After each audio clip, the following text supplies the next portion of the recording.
The Earth is absolutely flat.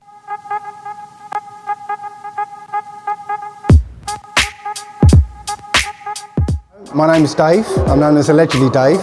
I'm 56 years old, and I know that the Earth is a flat, motionless plane.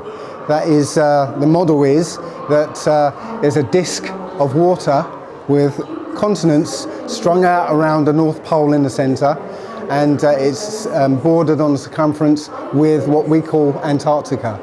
Yeah, it's literally the circumference of the Earth. It's again, if you imagine the North Pole in the centre, all the continents kind of strung out around the North Pole, and round the edge is what we call Antarctica. There's this thing called the Antarctica Treaty, which is a treaty by all the United Nations countries that have agreed that nobody is allowed to go there. You can go there on a package tour, and you'll go to the kind of outer islands, you know, see some penguins, go and see a barbershop pole that's supposed to be the South Pole, which they'll tell you isn't the actual South Pole, and that's it. If you want to go any further, or you want to go unaccompanied, you'll get turned back by the military. Well, I used to be a computer programmer, and I was so into science that I would listen to science lectures, you know, while I was working. So I did a lot of research on Einstein's theory of relativity. I was listening to Richard Feynman lectures. I was into science. You know, I was just a normal bloke, just doing what everyone else does. But then you start seeing things that are wrong. And rather than just ignoring them, you know, thinking, oh, I must be stupid, I thought I'd actually look into them and see what I can find out about them. And once you do that, that's the turning point. Once you actually look, stop and look, put aside your preconceptions, then you find stuff. There's the indoctrination right there. All these little kids looking at that, being told by their teacher they live here. This is the indoctrination. Yeah? At an age where they can't critically interpret information. This will form the basis of their reality.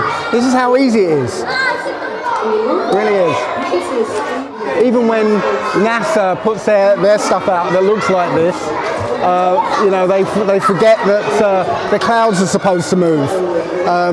In fact, you find in the clouds they show in their pictures, they use the clone tool to use the same picture of cloud and stamp it around the globe. There's even the word sex written into the clouds somewhere, which is a known psychological trick to get you to engage with something. Every time I fly, I always take the time to speak to the pilots. And half the pilots I've spoken to have seen the curvature. Half the pilots haven't seen the curvature. According to mainstream science, nobody can see the curvature from a passenger jet. I've looked at flight paths of things between South Africa and South America, and or Australia, and it's more so going over Antarctica.